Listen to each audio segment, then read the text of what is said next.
had been in previous relationships where guys were like, oh, we know you have a past, but that's okay. And then they would kind of judge me for it and play games with me.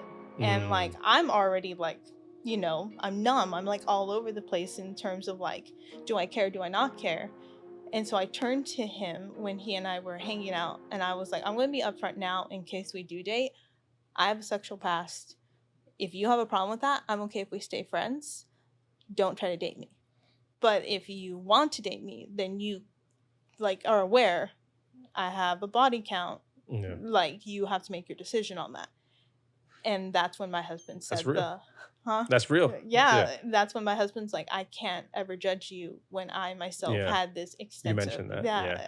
So when I was going over your story, you mentioned 2 relationships that kind of really impact you. Can you kind of discuss a little bit those? One where he left the faith, Yes. how did that impact you? And then there was one guy that was super conservative. So I had dated a guy in high school for almost 3 years. Okay. I thought I would marry him.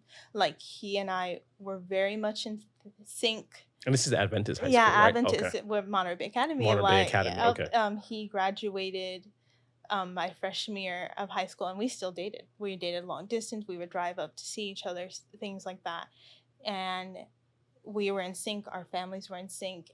And then some issues with the church, interesting enough, going back to sexual issues with the church, not with him, but some of his friends were being falsely accused by some girls of like sexual assault. And like, there was like clear evidence that it wasn't true. Or that it was exaggerated more than like what it was, and all these things. Well, your name is already tainted. Yeah, your name is already tainted.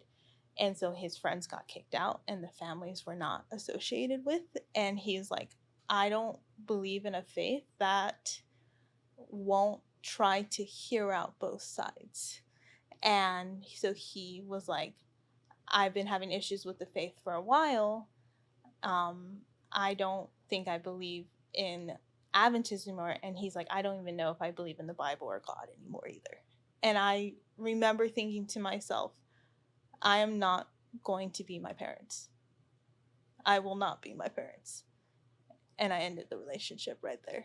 And it was the hardest thing I ever had to do, because then I think in some ways maybe that was like the little like simmers, like the little sparks of maybe something with God. Something, because interesting, because you weren't necessarily checked into church. You're like, I don't want to be in a relationship with a guy who doesn't believe, but by all measures, in the way I live my life, I don't really believe. Yeah. But you're still like, nah. Nah.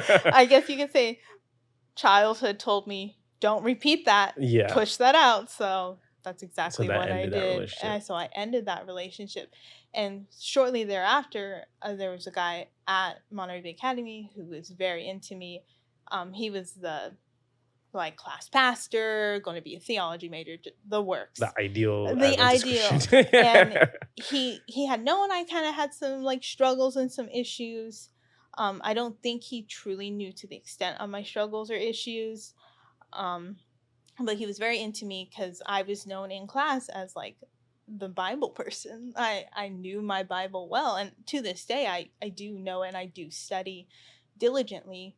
I do believe faith comes by hearing. So I listen to a lot of stuff too, because that helps. It helps connect it for me. And so so he got very interested in me and then wanted to date me and kind of would play games with me in the sense of, I want to be physically involved with you, but then I don't want to taint myself. I want to be physically involved, but I don't want to like lose my virginity. And then when he and I did sleep together, he said to me afterwards, well, I'm glad I can say at least I lost my virginity. It's a lot easier to explain than explaining like the other things we had done. And I looked at him and I'm like, yeah. And he has since actually reached out to me and even apologized for like the games he played in high school. But like to this day, like that relationship like has like impacted me, because it's like he used you in a sense. In a lot of sense. Like I'm already, like I said, I'm already traumatized, I'm already numb, I'm already all over the place. And it's like, did you look at me as a person, or did you look at me as, can I save her? but at the very least, can I gain something from her? Right. So if I can't save, so during the course of the relationship before that happened, was he like, you need to be this way? Like, I'm gonna be a pastor. Like, you need to He carry kind like. of he kind of would say things like that. I think what was interesting about him is in high school I was a lot more toned down, if that makes sense. Hmm. So when I got to college, I became very outspoken. I did not care. I didn't care in high school either what people thought of me, but like back then I would tone it down a little bit, try to be a little bit more applicable and Hmm. like just a little bit more passive. And so I think to him, he fell in love with what he thought I was in my previous relationship because he kind of had known me in that relationship. And so he's like, wow, like she's such this great girlfriend. She's doing all these things for her boyfriend. But it's like, I've been with him almost 3 years. So like, of course, there's going to be this easiness in our relationship that he himself was not prepared for, like the work it takes to get to that point in a relationship. So That's okay. So, wow, that's and he was the, unless I'm missing something up, he was the one that was really religious religious, and conservative, conservative, or at Christian least who he appeared so. yes, he appeared so, but like with me, he's like, I desire you, I want to be with you, I want So to he made you out marry to some sort of, to an extent, like a this temptress. yes.